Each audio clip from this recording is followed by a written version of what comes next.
Hello, people. Just at the beginning of this, hope you don't mind, I just want to send a quick shout out to some incredible friends.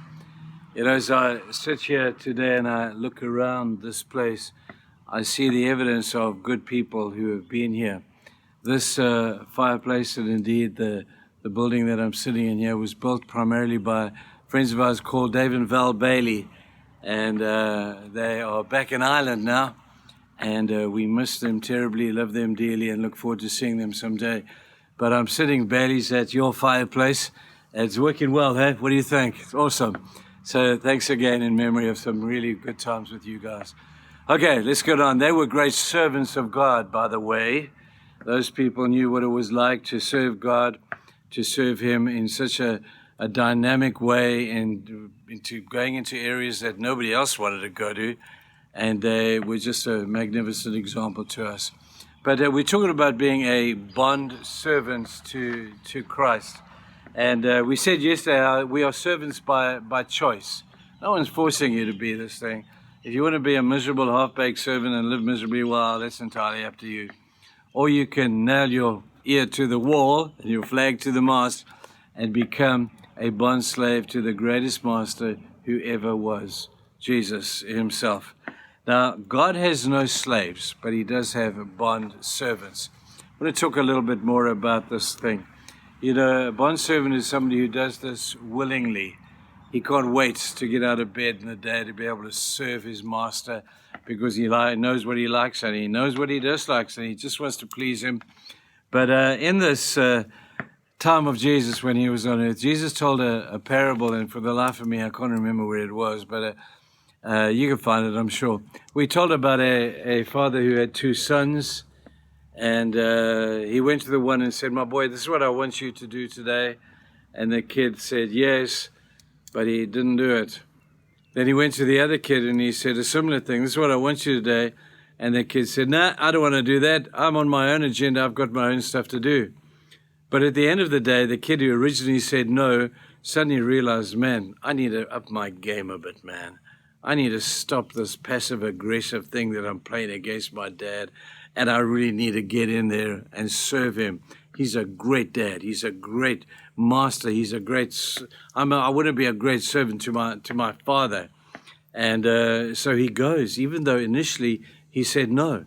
But when the father came back in the evening and said to the kid who said yes, "So how'd it go today, boy? What happened? Did you do okay?" And the kid said, "Oh, Dad, I got stuck on social media, man, and I just had to watch that TV program again, and I just didn't have time. But I promise I will do it."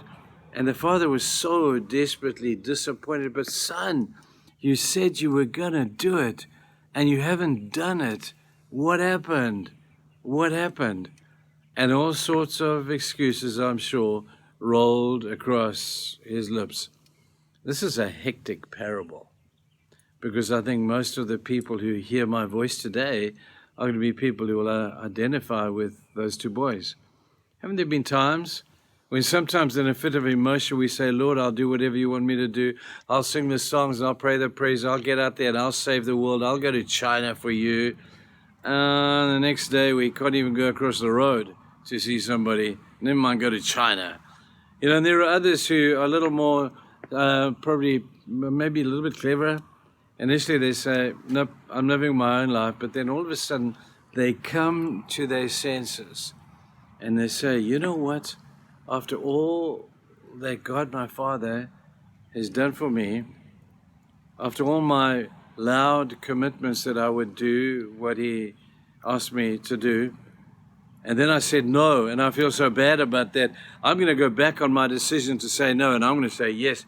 And I'm going to say it with all my heart, with all my strength, with everything that is within me." And he got out there and he served his master. Now, I just love the thought that even though we say no, we can still win by getting out of our butts and getting off our butts and getting into the game again. But even those of us who have said yes many, many times, "Lord, I promise I'll do that," and we haven't done it, I think we need to up our game too. Don't make commitments to God that you are not going to follow through on. And I've got sermons about that. Maybe I should preach one day. We're so easy to be swayed by emotion and sometimes even the goodness of good intention. But good intention is not good enough until we make it good and we get up and we do what we promised God that we would do, even when you don't feel like it, even when it's not going with the flow, even when it's inconvenient, even when there's elements of sacrifice involved. People, the responsibility is yours and mine to make sure that we honor God with the things that we say we will do, and even when we've said no, to change your mind and say, Lord, I do want to do that. Watch me.